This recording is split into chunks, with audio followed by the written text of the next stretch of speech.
รับคำสั่งซื้อจากลูกค้ามาทำใบสั่งขายกดเลือก Order to Cash กดรับใบคำสั่งซื้อจากลูกค้ากดเพิ่มวันที่ 8 มกราคม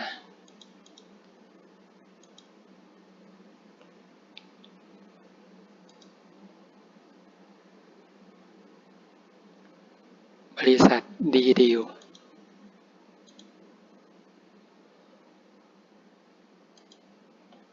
สินค้าแชมพู10 ขวด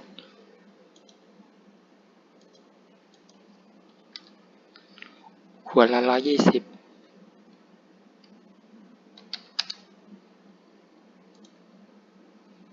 ครีมนวดผม5 ขวด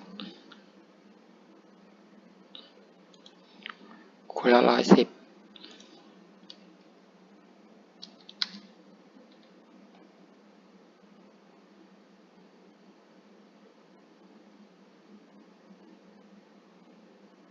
กดบันทึก